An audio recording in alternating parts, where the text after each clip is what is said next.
ಗೆಳೆಯರೆ, ವಿಚಾರ ವಿಜಯಕ್ಕೆ ಪ್ರೀತಿಯ ಸ್ವಾಗತ ಸುಸ್ವಾಗತ. ಗೆಳೆಯರೆ, ರಾಜಕೀಯ ವಲಯದಲ್ಲಿ ದಿನದಿಂದ ದಿನಕ್ಕೆ ಸಾಕಷ್ಟು ಬದಲಾವಣೆಗಳನ್ನ ಕಾಣಲಿಕ್ಕೆ ಸಾಧ್ಯ.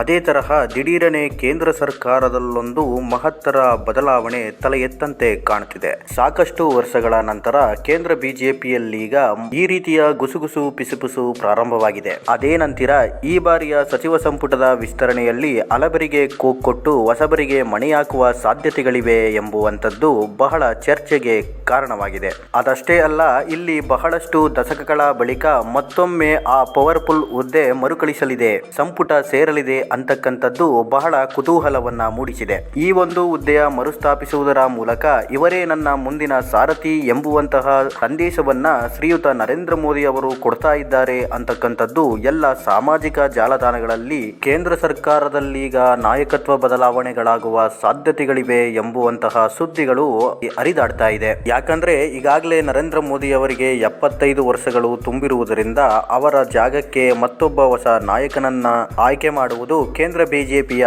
ಸವಾಲಾಗಿದೆ. ಇಲ್ಲಿ ನರೇಂದ್ರ ಮೋದಿ ಅವರು ಪ್ರಧಾನಿ ಹುದ್ದೆಗೆ ರಾಜೀನಾಮೆ ನೀಡುತ್ತಿರುವುದು ಅಚ್ಚರಿಯ ವಿಷಯವೇನಲ್ಲ. ಯಾಕಂದ್ರೆ ಈ ಹಿಂದೆ ಕರ್ನಾಟಕ ರಾಜ್ಯದ ಮುಖ್ಯಮಂತ್ರಿಯಾಗಿದ್ದ ಯಡಿಯೂರಪ್ಪರವರು ಅವರಿಗೆ 75 ವರ್ಷವಾದ ಬಳಿಕ ರಾಜೀನಾಮೆ ನೀಡಿದ್ರಲ್ಲ, ಅದೇ ರೀತಿ ಪರಿಸ್ಥಿತಿ ಇವತ್ತು ಪ್ರಧಾನಿ ಅವರಿಗೆ ಬಂದೊದಗಿದೆ. ಯಾಕಂದ್ರೆ ಬಿಜೆಪಿಯ ಸಿದ್ಧಾಂತದ ಪ್ರಕಾರ 75 ವರ್ಷವಾದ ಬಳಿಕ ಯಾವುದೇ ನಾಯಕ ಯಾವುದೇ ಹುದ್ದೆಯಲ್ಲಿದ್ದರೂ ಸಹ ಆ ಹುದ್ದೆಯನ್ನ ತ್ಯಾಗ ಮಾಡಿ ರಾಜೀನಾಮೆ ನೀಡುವುದು ಈ ಒಂದು ಬಿಜೆಪಿಯ ನಿಲುವು. ಇಲ್ಲಿ ಮೋದಿ ಬಳಿಕ ಅವರ ಸ್ಥಾನಕ್ಕೆ ಉತ್ತರಾಧಿಕಾರಿ ಯಾರು, ಕೇಂದ್ರ ಸಂಪುಟದಲ್ಲಾಗುವ ಬದಲಾವಣೆಗಳೇನು, ಕೇಂದ್ರ ಬಿಜೆಪಿ ವಲಯದಲ್ಲಿ ಸಾಕಷ್ಟು ಆಪರೇಷನ್ಗಳಾಗುವ ಸಾಧ್ಯತೆಗಳಿದೆಯಾ, ದಶಕಗಳ ನಂತರ ದೇಶದ ಎರಡನೇ ಪವರ್ಫುಲ್ ಹುದ್ದೆಯಾದ ಉಪಪ್ರಧಾನಿ ಹುದ್ದೆಯನ್ನ ಮರುಸೃಷ್ಟಿಸಿ ಅಧಿಕಾರ ಹಂಚ್ತಾ ಇರೋದ್ಯಾಕೆ, ಇಲ್ಲಿ ನರೇಂದ್ರ ಮೋದಿ ಅವರಿಗೆ ಪವರ್ ಕಡಿಮೆಯಾಗಿದೆಯಾ ಅಥವಾ ಅವರ ಮುಂದಿನ ಸಾರಥಿ ಇವರೇ ಎಂಬುವ ಸಂದೇಶವನ್ನ ಕೊಡ್ಲಿಕ್ಕೆ ಈ ಒಂದು ಹುದ್ದೆಯನ್ನ ಸೃಷ್ಟಿಸಲಿದ್ದಾರಾ ಅನ್ನೋದನ್ನ ತಿಳ್ಕೊಳ್ಳೋಕು ಮುಂಚೆ ಮೊದಲ ಬಾರಿ ನಿಮ್ಮ ಚಾನಲ್ಗೆ ಭೇಟಿ ನೀಡಿದ್ರೆ ಕೂಡಲೇ ಸಬ್ಸ್ಕ್ರೈಬ್ ಮಾಡುವ ಮೂಲಕ ಮುಂದಿನ ನೋಟಿಫಿಕೇಶನ್ ಪಡೆಯಿರಿ ಹಾಗೂ ಕೊನೆ ತನಕ ಮಿಸ್ ಮಾಡದೆ ವಿಡಿಯೋ ನೋಡಿ.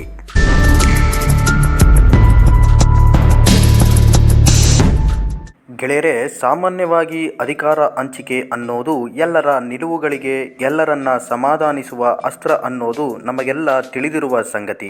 ಇಲ್ಲಿ ಕೇಂದ್ರ ಬಿಜೆಪಿ ಸಂಪುಟ ಪುನರ್ರಚನೆಗೆ ಕೈ ಹಾಕಿದ್ಯಾಕೆ, ಹಿರಿಯರಿಗೆ ಕೋಕ್ ಕೊಟ್ಟು ಹೊಸಬರಿಗೆ ಮಣೆ ಹಾಕಿದ್ಯಾಕೆ, ಈ ಒಂದು ಹುದ್ದೆ ಸೃಷ್ಟಿಯಿಂದ ಪಕ್ಷದ ಹಿರಿಯರ ಮುನಿಸಿಗೆ ಬಿಜೆಪಿ ಗುರಿ ಆಯ್ತಾ ಅನ್ನೋದನ್ನ ನಾವಿಲ್ಲಿ ಡೀಟೇಲ್ ಆಗಿ ನೋಡ್ಕೊಂಡು ಬರೋಣ. ಸಾಮಾನ್ಯವಾಗಿ ಆ ಒಂದು ಹುದ್ದೆಗೆ ಮತ್ತೊಬ್ಬ ಬಲಿಷ್ಠ ನಾಯಕನ ಚಟಾಪಟಿ ಇದ್ದಾಗ ಮಾತ್ರ ಸಮಾಧಾನಕರವಾದ ಉಪಪ್ರಧಾನಿ ಉಪಮುಖ್ಯಮಂತ್ರಿ ಸ್ಥಾನಗಳಿಗೆ ಅವಕಾಶ ಸಿಗೋದು. ಈ ಹಿಂದೆ ನಾವೆಲ್ಲ ರಾಜ್ಯದಲ್ಲಿ ಗಮನಿಸಿದ ಹಾಗೆ ಸಿಎಂ ರೇಸ್ನಲ್ಲಿ ಸಿದ್ದರಾಮಯ್ಯ ಮತ್ತು ಡಿಕೆ ಅವರ ನಡುವೆ ಚಟಾಪಟಿ ಇತ್ತಲ್ಲ ನೋಡಿ, ಆ ರೀತಿ ಆಗಿ ಅಧಿಕಾರದ ತಿಕ್ಕಾಟಗಳು ಇದ್ದಾಗಷ್ಟೇ ಈ ರೀತಿಯ ಹುದ್ದೆಗಳು ಸೃಷ್ಟಿಯಾಗೋಕೆ ಸಾಧ್ಯ.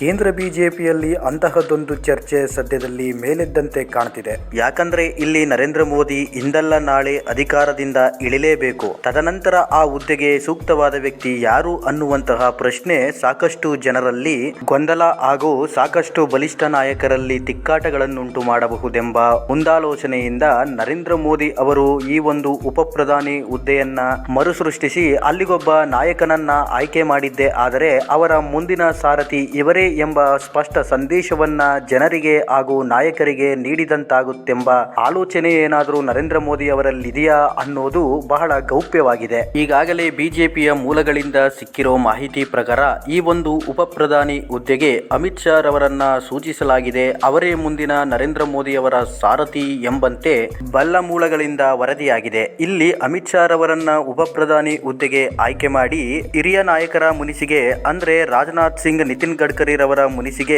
ಕೇಂದ್ರ ಬಿಜೆಪಿ ಕಾರಣವಾಯ್ತಾ ಗೊತ್ತಿಲ್ಲ. ಯಾಕೆಂದ್ರೆ ಅಮಿತ್ ಶಾ ಅವರಿಗಿಂತ ಇವರಿಬ್ಬರು ಪಕ್ಷದ ಹಿರಿಯರು ಹಾಗೂ ವಿವಿಧ ಹುದ್ದೆಗಳನ್ನ ಅಲಂಕರಿಸಿದಂತಹ ನಾಯಕರು ಕೂಡ. ಯಾಕಂದ್ರೆ ಈ ಹಿಂದೆ ಗೃಹ ಸಚಿವರಾಗಿದ್ದ ರಾಜನಾಥ್ ಸಿಂಗ್ ರವರನ್ನ ಆ ಹುದ್ದೆಯಿಂದ ಕೆಳಗಿಳಿಸಿದ ನಂತರ ಅವರು ಸ್ವಲ್ಪ ದಿನದ ಮಟ್ಟಿಗೆ ಬಿಜೆಪಿ ಜೊತೆ ಮುನಿಸಿಕೊಂಡಿದ್ದುಂಟು. ಈ ಕಡೆ ನಿತಿನ್ ಗಡ್ಕರಿ ರವರು ಸಹ ನಿತಿನ್ ನಬೀನ್ ರವರನ್ನ ರಾಷ್ಟ್ರಾಧ್ಯಕ್ಷರನ್ನಾಗಿ ನೇಮಿಸಿದ ದಿನಗಳಲ್ಲಿ ಕೇಂದ್ರ ಬಿಜೆಪಿ ಜೊತೆ ಮುನಿಸಿಕೊಂಡಿದ್ದುಂಟು. ಈ ಬಾರಿ ಉಪಪ್ರಧಾನಿ ಹುದ್ದೆಯನ್ನ ನೇಮಿಸಿದ ದಿನಗಳಲ್ಲಿ ಇವರಿಬ್ಬರು ಮುನಿಸಿಕೊಳ್ತಾರಾ ಅನ್ನೋದನ್ನ ಕಾದು ನೋಡಬೇಕಾಗಿದೆ. ಗೆಳೆಯರೇ, ಕೇಂದ್ರದಲ್ಲಿ ಇಷ್ಟೆಲ್ಲ ಬದಲಾವಣೆಗಳನ್ನು ಕಂಡರೂ ಸಹ, ಅಚ್ಚರಿಯ ಬೆಳವಣಿಗೆಗಳನ್ನು ನೋಡಿದ್ರೂ ಸಹ ಉತ್ತರ ಪ್ರದೇಶದ ಮುಖ್ಯಮಂತ್ರಿಯಾಗಿರುವ ಯೋಗಿ ಆದಿತ್ಯನಾಥ್ ರವರ ಹೆಸರೂ ಸಹ ಮೋದಿ ನಂತರ ಇವರೇ ನಾಯಕರಾಗುವ ಸಾಧ್ಯತೆಗಳಿವೆ ಎಂಬುವಂತಹ ಸೋಷಿಯಲ್ ಮೀಡಿಯಾ ಪೋಸ್ಟರ್ಗಳು ಕೂಡ ಹರಿದಾಡ್ತಾ ಇತ್ತು. ಆದರೆ ಅವರಿಗೀಗ 54 ವರ್ಷ, ಇನ್ನೂ ಕಾಲಾವಕಾಶ ಇರುವುದರಿಂದ ಅವರಂತೂ ಸದ್ಯಕ್ಕೆ ಪ್ರಧಾನಿಯಾಗುವುದು ತೀರಾ ಕಡಿಮೆ. ಇಲ್ಲಿ ಕೇಂದ್ರ ಬಿಜೆಪಿ ಯಾವ ರೀತಿಯ ಅಚ್ಚರಿಯನ್ನ ಮೂಡಿಸುತ್ತೆ, ಯಾರನ್ನ ಪಕ್ಷದ ನಾಯಕರನ್ನಾಗಿ ಆಯ್ಕೆ ಮಾಡುತ್ತೆ ಅನ್ನೋದಂತೂ ಬಹಳ ಕುತೂಹಲಕರವಾದ ಪ್ರಶ್ನೆ. ಸಾಕಷ್ಟು ವರ್ಷಗಳಿಂದ ಸೋಷಿಯಲ್ ಮೀಡಿಯಾಗಳಲ್ಲಿ ಮೋದಿ ನಂತರ ಮುಂದಿನ ಸಾರಥಿ ಅಮಿತ್ ಶಾ, ಯೋಗಿ ಆದಿತ್ಯನಾಥ್, ರಾಜನಾಥ್ ಸಿಂಗ್, ನಿತಿನ್ ಗಡ್ಕರಿಗಳಂತಹ ಪ್ರಭಾವಿ ನಾಯಕರ ಹೆಸರುಗಳು ಮುನ್ನೆಲೆಗೆ ಬಂದಿದೆ. ಇವರಲ್ಲಿ ಯಾರಾಗ್ತಾರೆ ಮುಂದಿನ ಬಿಜೆಪಿ ನಾಯಕ ಅನ್ನೋದನ್ನ ಕಾದು ನೋಡಬೇಕಾಗಿದೆ. ಯಾಕಂದ್ರೆ ಬಿಜೆಪಿಯ ಸಿದ್ಧಾಂತವೇ ಅಚ್ಚರಿಯನ್ನ ಮೂಡಿಸುವುದು.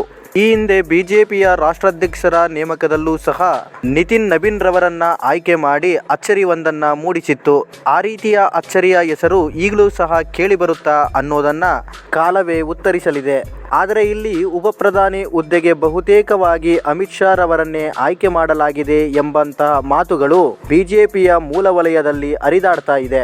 ಈ ವಿಚಾರವಾಗಿ ರಾಜನಾಥ್ ಸಿಂಗ್ ರವರು ಮುನಿಸಿಕೊಂಡಿದ್ದೇ ಆದರೆ ಅವರನ್ನ ಮುಂದಿನ ದಿನಗಳಲ್ಲಿ ರಾಷ್ಟ್ರಪತಿಯನ್ನಾಗಿ ಮಾಡುವ ಎಲ್ಲ ಲಕ್ಷಣಗಳು ಬಿಜೆಪಿಯ ಪಡಸಾಲೆಯಲ್ಲಿ ಹರಿದಾಡ್ತಾ ಇವೆ. ಇದಾಗಿತ್ತು ಬಿಜೆಪಿ ವಲಯದ ಅಚ್ಚರಿಯ ಬೆಳವಣಿಗೆಗಳು ಹಾಗೂ ದಿಢೀರ್ ನಿರ್ಧಾರಗಳು. ಹಾಗಿದ್ರೆ ನಿಮ್ಮ ಪ್ರಕಾರ ಯಾರಾಗ್ತಾರೆ ಮುಂದಿನ ಸಾರಥಿ ಅನ್ನೋದನ್ನ ಕಮೆಂಟ್ ಮೂಲಕ ತಿಳಿಸಿ ಅಂತ ಹೇಳ್ತಾ ಮತ್ತಷ್ಟು ವಿಚಾರಗಳ ಜೊತೆ ಮತ್ತೆ ಭೇಟಿಯಾಗೋಣ. ಅಲ್ಲಿ ತನಕ ಪ್ರೀತಿಯ ಕನ್ನಡಿಗನ ನಮಸ್ಕಾರ.